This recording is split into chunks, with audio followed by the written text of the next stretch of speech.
નવનાથ ભક્તિ રસામૃત અધ્યાય 14। ગોપીચંદે જાલંધરને કૂવામાં નાખ્યા। કરચરણકૃતં વા કાયજમ કર્મજમ વા શ્રવણનયનજમ વા માનસમ વા પરાર્ધમ વિહિતમ અવિહિતમ વા સર્વમેતત્ સમસ્વ જય જય કરુણાબ્ધે શ્રી મહાદેવ શંભો। શ્રી ગણેશાય નમઃ। હરિ ઓમ નમઃ શિવાય। ઓમ નમો બ્રહ્મગુરુ મંત્રથી મૈનાવતીને બ્રહ્મજ્ઞાન લાદ્યું ખરું, પણ એના ચિત્તને જરા પણ શાંતિ નથી। મનોમન એ પ્રજળ્યા કરે છે।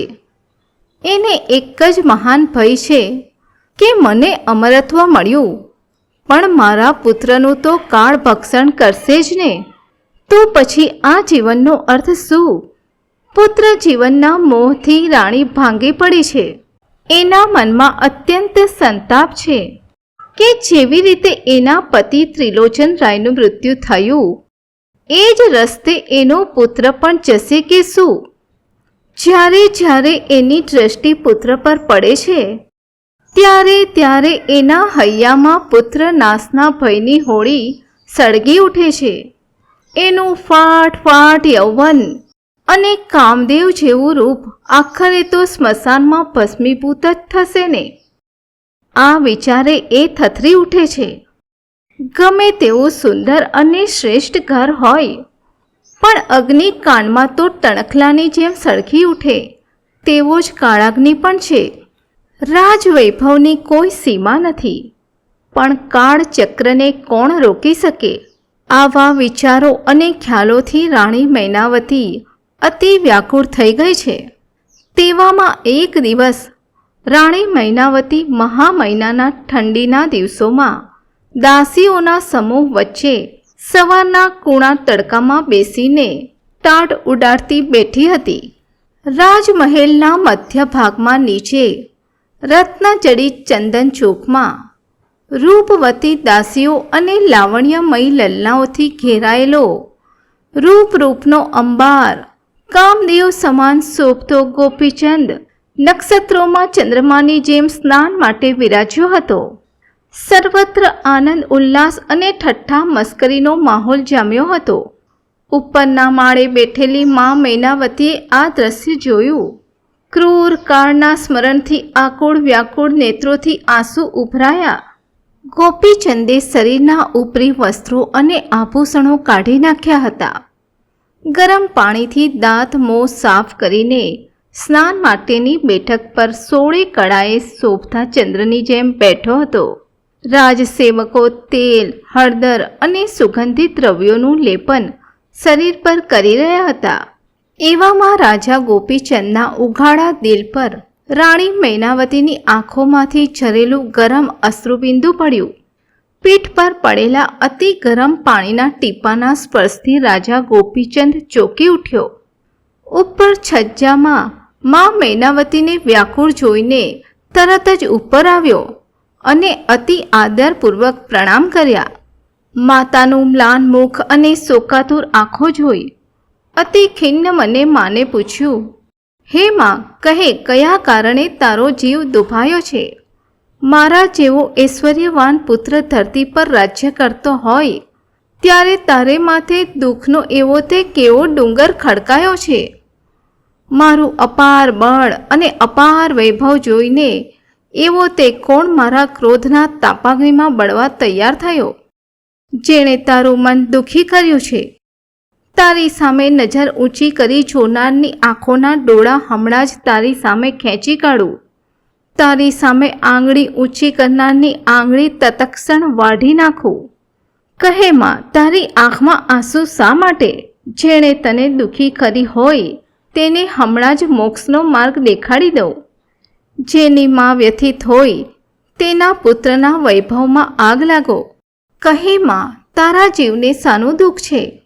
દાસ દાસીઓ કે રાણીઓ પૈકી કોઈએ તારું દિલ દુભાવ્યું હોય તો તેને અતિ ક્રૂરપણે કચડી નાખું, અતિ કઠોર દંડ આપું। તું કહે તે શિક્ષા કરું, મને જણાવ માં। રાજા ગોપીચંદના મનને અપાર દુઃખ થયું. તેને લાગ્યું કે તેના જેવા અતિ બળવાન, ઐશ્વર્યવાન, સ્વરૂપવાન રાજવીની માતાની આંખમાં આંસુ હોય તો તેનું જીવવું નકામું છે. પુત્રના આવા અતિ પ્રેમાળ અને વ્યાકુળ વચનો સાંભળીને માતા મૈનાવતીને પરમ આનંદ અને સંતોષ થયો. રાજા ગોપીચંદ પ્રત્યે અતિ સ્નેહ ભાવે રાણીએ કહ્યું, ભાઈ, તું તો સૂર્ય સમાન તેજસ્વી છે. તારા પ્રતાપરૂપી તેજ કિરણોની ઝાડથી ભલભલા નરેન્દ્રો ધ્રુજી ઉઠે છે. પણ તારા સ્વરૂપની આભા જોઈને મારું મન ગ્લાનિથી શોકાતુર થઈ જાય છે. કારણ કે તારા પિતા પણ તારા જેવા જ સ્વરૂપવાન અને પ્રતાપી હતા. છતાં પણ ક્રૂર કાળ દેવતાએ એને અકાળે આંચકી લીધા. વડવાનલની ઝાડથી લીલું અને સૂકું બળીને ભસ્મ થઈ જાય છે, તેમ ક્ષણમાં જ સૂકું લાકડું બળે તે રીતે તારા પિતાનું મોત થઈ ગયું. એટલે જ ભાઈ, તારું કામદેવ સમાન રૂપ અને દોમ દોમ સાયબી અને સુખ વૈભવની ક્ષણભંગુરતા વિચારીને મારું મન કંપી ઉઠે છે. માટે હે પુત્ર, આ શુલ્લક અને ક્ષણજીવી જગતમાં ભોગવિલાસ ત્યજીને આત્માના અમરત્વ માટે વૈરાગ્ય સાધના પ્રત્યે તારું મન લગાડ. વૈરાગ્યની અમર વેલ પર 4 સંપ્રદાયો શોભે છે. ચતુર્વિધ્ય સંપ્રદાયોમાં ભગવાન વિષ્ણુએ નારદને ઉપદેશ આપ્યો અને નારદે વ્યાસને, વ્યાસે સુખદેવને, સુખદેવે કૌશિકને, તે જ પ્રમાણે કૌશિકે યાજ્ઞવલ્ક્ય અને યાજ્ઞવલ્ક્યે રામાનુજને ત્યાંથી આગળ વધતા મુકુંદરાજ, જેતપાલ, ભોજ વગેરેની પરંપરા આગળ વધતી ચાલી. તે રામાનુજ પંથી ગણાય છે. જ્યારે ઉમિયાએ ભગવાન શંકરની કૃપાથી ચૈતન્ય સંપ્રદાય સ્થાપ્યો, એ પંથમાં કપિલ, રાઘવ, ચૈતન્ય એ ક્રમે આગળ વધતા બ્રહ્મ કેશવ, બાબા ચૈતન્ય, તુકોબા વગેરે મહાન સંતોની પરંપરાથી એ પંથ ધન્ય થયો અને પૃથ્વીલોક પર સર્વત્ર વંદનીય ગણાયો. ત્રીજો પંથ તે નાથ સંપ્રદાય. નાથ સંપ્રદાયમાં વિશ્વના મહાન સંતો અવતર્યા. એ સંપ્રદાયની અવધૂતિ પરંપરાને જગતપિતા બ્રહ્માજી અને વૈકુંઠવાસી ભગવાન વિષ્ણુએ શિક્ષા દીક્ષાથી સજીને શણગારી. એ જ સંપ્રદાયમાં અત્રિ મુનિ અને તેનાથી આગળ અવધૂત શિરોમણી એવા ગુરુ દત્તાત્રેયનો પ્રાદુર્ભાવ થયો અને જેને પગલે પગલે નાથોની પરંપરામાં મત્સ્યેન્દ્રનાથ, ગોરક્ષનાથ, જાલંધરનાથ જેવા મહામુનિઓ પાક્યા, જેણે અલખની ધૂન મચાવી જગતને નવો રાહ ચીંધ્યો. ભગવાન સૂર્યનારાયણથી ચોથા સંપ્રદાય નંદ સંપ્રદાયની શરૂઆત થઈ. નંદ સંપ્રદાયના યાજ્ઞવલ્ક્ય મુનિ સમર્થ બ્રહ્મવેતા અને તત્વજ્ઞાની હતા. તેના પછી સહજાનંદ થયા. સહજાનંદનો કુર્મ અવતાર જગ પ્રસિદ્ધ હતો. એ કુર્મ સહજાનંદે બ્રહ્માનંદને ઉપદેશ આપ્યો અને બ્રહ્માનંદે યોગાનંદને પ્રબોધ્યા. યોગાનંદના શિષ્ય ચિદાનંદ નામે જગમાં વિખ્યાત થયા.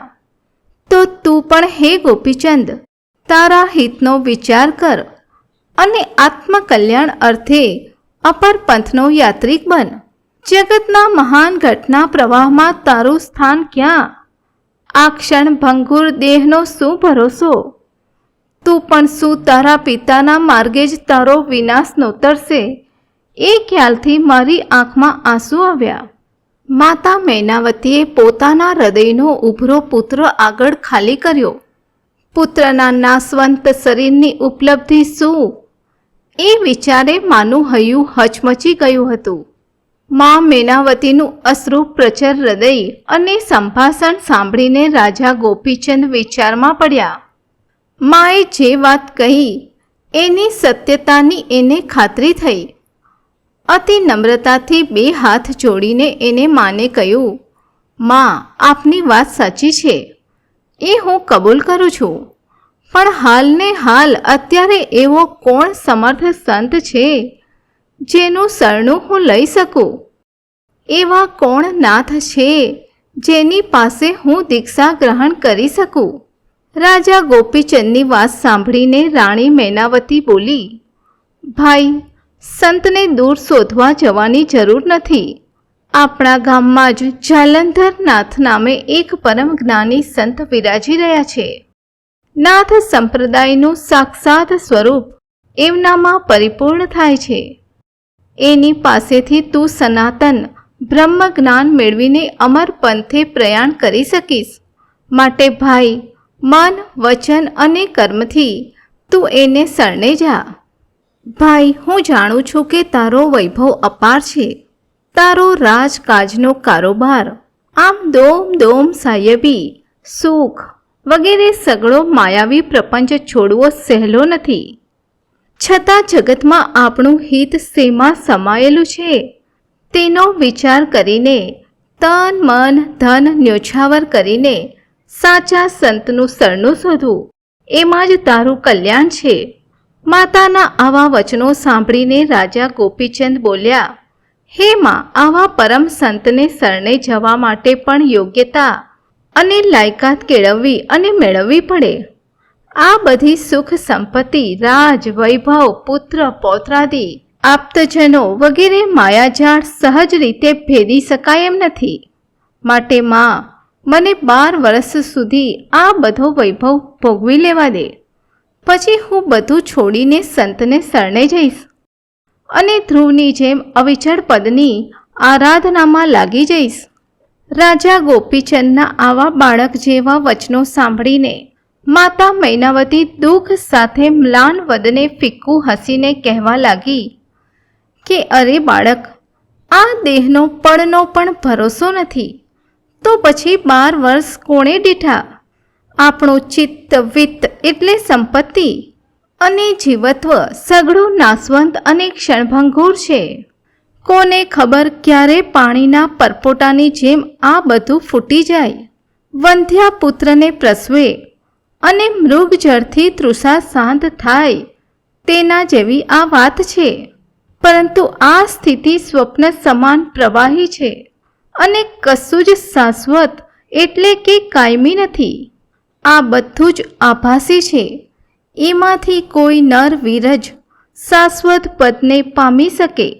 સુખ, દત્તાત્રેય, કપિલ મુનિ, વ્યાસ, વશિષ્ઠ અને પ્રહલાદ વગેરે ભાગવત ધર્મી આત્માઓ આ પદને મેળવી શક્યા છે. આ પ્રપંચ બેડીને તોડવાનું બહુ કપરું છે. કાળ શાશ્વત નથી, આત્મા શાશ્વત છે. માટે આત્મકલ્યાણ માટે 12 વર્ષની અવધિની જરૂર નથી. માતાના આવા બોધ વચનો અને પુત્ર સાથેનો વાર્તાલાપ ગુપ્તપણે ગોપીચંદની રાણી લોમાવતી સાંભળી રહી હતી. સગી જનેતા પોતાના પુત્રને વૈરાગ્યને માર્ગે આગળ વધવા સમજાવતી હતી. તે સાંભળીને લોમાવતી આશ્ચર્યચકિત થઈ ગઈ. તેને થયું, અરે, આ તે માં છે કે કોઈ પાપીણી યા સંખીની કે ડાકીની છે? આવા અપાર રાજવૈભવને છોડીને પુત્રને જોગી વેશ ધારણ કરવા કહે છે. રામ જેવા પુત્રને પણ કૈકેયીએ આવી જ રીતે વનમાં ધકેલ્યો હતો ને. પોતાના પતિના પ્રાણ એ જ કારણે લીધા અને પુત્રોને વન રખડતા કરી દીધા. એવી જ ઘટના અમારા કુટુંબમાં પણ બનશે કે શું? ખરેખર દેવ જ રૂઠ્યો છે. તે વિના એક જનેતા સામે ચાલીને પોતાના પુત્રને ભેખ લેવાને માટે પ્રેરણા આપે ખરી? મનમાં આવો વિચાર અને ગડમથલ કરતી રાણી લોમાવતી પોતાના ભવને પાછી ફરી. આ તરફ રાજા ગોપીચંદ માતા મૈનાવતીને જવાબ આપે છે, માં, તારી ભાવના અને ઉદ્દેશ મારા મનને એવા વિંધી રહ્યા છે, એવા કોતરી રહ્યા છે કે મારે એ સ્વામીજીની કાર્ય પદ્ધતિ અને કામકાજ નજરે જોવા પડશે. મને મારા હિત અને આત્મકલ્યાણને અનુકૂળ સમાધાન એમની પાસેથી મળશે અને મારો ભાવિ માર્ગ ભક્તિ પંથને માફક આવે એવો હશે તો જરૂર હું બધું છોડીને મારું તન, મન, ધન સ્વામીજીના ચરણોમાં અર્પણ કરીશ. માં, આ વિષયમાં તમે મનમાં જરા પણ ખોટું લગાડશો નહીં. આમ માના મનનું સમાધાન કરીને રાજા ગોપીચંદ સ્નાન માટે ચાલ્યા ગયા. આ બાજુ અંતઃપુર સદનના રાણીવાસમાં રાણી લોમાવતી શું કરી રહી છે તે જોઈએ. 5-7 માનીતી સ્ત્રીઓ, દાસીઓ વગેરે ભેગી કરીને પોતે કાનો કાન સાંભળેલી ઘટના કહી સંભળાવી અને ઉમેર્યું કે નાગણ જેવી રાજમાતા હવે પુત્રને દંસવા તૈયાર થઈ છે ને રાજા ભેગ ધારણ કરશે તો આપણી સુખ સાયબી અને અપાર વૈભવનું શું થશે? તેઓએ નક્કી કર્યું કે રાણી લોમાવતી રાજાની અતિ પ્રીતિપાત્ર છે અને રાજા હંમેશા રાણીનું કહ્યું જ કરે છે, માટે કંઈક યુક્તિ કરવી જોઈએ. રાણી લોમાવતી પટરાણી તરીકે મુખ્ય નાયિકા હતી. પોતાના અંધકારમય ભાવિનો વિચાર કરતા તે થથરી ઉઠી. બધી સખીઓને સુવર્ણ આસને બેસાડી અત્યંત નમ્રપણે આંખમાં અશ્રુ સાથે કહેવા લાગી, પ્રિય સખીઓ, શું કહું તમને? મા મૈનાવતીની વિપરીત કરણી આઘાતજનક છે. તેને ચિત્તભ્રમ થયો હોય એમ લાગે છે. ગામમાં કોઈ રખડતો જાલંધર નામે જોગટો આવી ચડ્યો છે. તેની પાસે અનુગ્રહ કરીને રાજાને વૈરાગ્ય માર્ગે ચઢાવવા વિનંતી કરી છે. જો થાંભલો જ તૂટી પડે તો ઘરનું શું? માટે કંઈક ઉપાય શોધી કાઢો, જેથી આ દુર્ઘટના નિવારી શકાય. બધી સખીઓ ચિંતાતુર વદને સાંભળી રહી. પછી એમાંની એકે લોમાવતીને કહ્યું, પ્રિય લોમા, રાજાની 28 રાણીઓ પૈકી તું મુખ્ય પટરાણી છે. જો રાજાએ વૈરાગ્ય સ્વીકાર્યો તો પછી આપણે તો જંગલમાં રખડી રજડીને જ મરવું પડશે.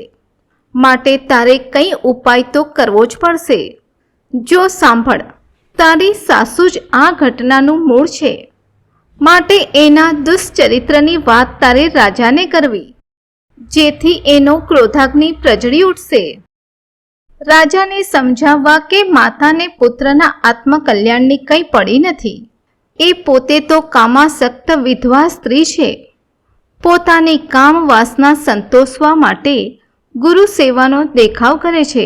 એટલે જ તો જુવાન ગુરુજી શોધી કાઢ્યા છે અને જાલંધર જોગટો એને મળી ગયો છે. પોતાના આવા કુકર્મના માર્ગમાં પુત્રરૂપી આડખિલ્લી છે. એટલે પુત્રને વૈરાગ્યને પંથે જોગીવેશ આપી તીર્થાટન માટે રવાના કરી દેવો, જેથી જાલંધરને રાજ્યાસને બેસાડી તેની સાથે મુક્ત સહચર માણી શકાય. રાજમાતાનું આ કાવતરું છે. આ બધી વાત રાજા ગોપીચંદના મગજમાં એવી રીતે ઠસાવ, જેથી એના ક્રોધાગ્નિ અને પરિતાપની ઝપટમાંથી જાલંધર બચી શકે નહીં. આ ભીષણ વિઘ્નને મૂળમાંથી દૂર કરવાનો આ જ એકમાત્ર ઉપાય છે. માટે હે રાણી લોમાવતી, તું રાજાને તારા સ્ત્રી ચરિત્રથી પ્રસન્ન કરીને આ બધી વાત કરીને એનો ક્રોધાગ્નિ પેટાવ. બધી રાણીઓએ આનંદિત થઈને આ યુક્તિ પ્રયુક્તિ પટરાણી લોમાવતીને સમજાવી. લોમાવતીએ કહ્યું, અવશ્ય હું રાજાને વશ કરીને બધી વાત કરીશ. બધી રાણીઓ તેમજ લોમાવતી પ્રસન્ન ચિત્તે પોતપોતાના સદનોમાં પાછી ફરી. આ બાજુ રાત્રિના ઓળા ધીમે ધીમે પૃથ્વી પર પથરાવા લાગ્યા. રાજા ગોપીચંદ નિત્યક્રમ પ્રમાણે પોતાની પ્રિય પટરાણી લોમાવતીના મહેલે પધાર્યા. રાણીએ અતિ હર્ષોલ્લાસ સાથે રાજાનું સ્વાગત કર્યું. મધુર સંભાષણ અને વિવિધ પ્રકારના હાવભાવ અને ચાતુર્યથી રાજાનું મન પ્રસન્ન કર્યું. રાજાને હળવા અને આનંદિત જોઈને ધીરે રહીને વાત ઉપાડી. પ્રાણનાથ, અવિનય બદલ ક્ષમા કરજો, પણ મારે એક અતિ ભીષણ અને કઠોર વાત કરવી છે. પણ મને રાજમાતાનો ડર લાગે છે. તમારી રાજગાદી અને તમારી જાત પર સંકટ ટોળાતું હોય ત્યારે મારાથી ચૂપ રહી શકાય એમ નથી. રાણી લોમાવતીની વાત સાંભળી રાજા બોલ્યા, હે પ્રિય, તારે જે કહેવું હોય તે નિર્ભયપણે કહે. ડરવાની જરૂર નથી. રાજા ગોપીચંદ તરફથી અભયદાન મળતા જ રાણીએ અગાઉ ગોઠવી રાખેલી બધી વાત વિસ્તારપૂર્વક રાજાને કહી સંભળાવી. સાંભળતા તરત જ રાજા ગોપીચંદનો ક્રોધાગ્નિ ભભૂકી ઉઠ્યો. તત્કાળ પોતાના વિશ્વાસુ મંત્રી અને 2 સેવકોને સાથે લઈને નીકળી પડ્યો. એક એકાંત અને દુર્ગમ સ્થાનની શોધ કરી ત્યાં તાત્કાલિક ઊંડો કૂવો ખોદાવ્યો. પછી અતિ ગુપ્તપણે જાલંધરને એની જગ્યામાંથી ઉપાડી લાવ્યા અને ખૂબ જ કઠોરતાથી તે ઊંડા કૂવામાં નાખી દીધા અને તે કૂવો ઘોડાની લાદ અને છાણ માટીથી કાંઠો કાંઠ ભરી દીધો. આ આખું કૌભાંડ મધ્યરાત્રિએ કોઈ ન જાણે તેમ કરવામાં આવ્યું. ત્યાં હાજર મંત્રી અને અન્ય સેવકોએ મૃત્યુદંડના ભયે આ સમગ્ર ઘટનાને મનના ઊંડાણમાં દાટી દીધી. સવાર થયું, દિવસ ચઢવા લાગ્યો, પણ નિત્યક્રમ પ્રમાણે કોઠા પર જોગીની કંઈ હિલચાલ જણાય નહીં. એટલે ગ્રામજનો જાત જાતની ચર્ચા કરવા લાગ્યા અને બધી દિશાઓમાં જોગીની શોધખોળ આરંભી. કોઈ ખૂણો બાકી રાખ્યો નહીં, પણ ક્યાંય જોગીના સગડ મળ્યા નહીં. કોઈ કહેવા લાગ્યા કે આ મહાત્મા તો ઓલિયા પુરુષ હતા, એક જ જગ્યાએ કદી ટકે નહીં, એની શોધખોળ વ્યર્થ છે. આ બાજુ રાજમાતા મૈનાવતીને આ ઘટના જાણી અત્યંત દુઃખ થયું. તે મનોમન કહેવા લાગી, અરે રે, દુર્દૈવે પુત્રને પરમાર્થને માર્ગેથી પાછો વાળ્યો. આ તરફ જાલંધર કૂવામાં પડ્યા તેવા જ તેણે વજ્રાસન લીધું. ગગનાસ્ત્ર અને વજ્રાસ્ત્ર પ્રયોજીને ઘોડાની લાદ અને છાણ માટીના ઢગલાને દૂર કર્યો અને પોતે ધ્યાનમગ્ન થઈ ગયા. અંતઃપુરમાં રાણીઓ જાલંધરના અદૃશ્ય થયાના સમાચાર જાણી ઉલ્લાસ અને હર્ષથી એકબીજાને તાળીઓ આપતી કહેવા લાગી, ચતુર લોમાવતીએ સંકટનું નિવારણ કર્યું. ચાલો, બહુ સારું થયું. નવનાથ ભક્તિ રસામૃત અધ્યાય 14મો સમાપ્ત. જે કોઈ ભાવિક નર નારી આ અધ્યાયને ગાય, શીખે કે સાંભળે તેના પર જાલંધરનાથની કૃપા થશે અને તેના બંધનથી મુક્તિ થશે, નિર્દોષ જાહેર થશે. શુભમ ભવતુ. અવધૂત ચિંતન શ્રી ગુરુદેવ દત્ત. સદગુરુદેવ કી જય. નવનાથ ચિંતન શ્રી ગુરુદેવ દત્ત.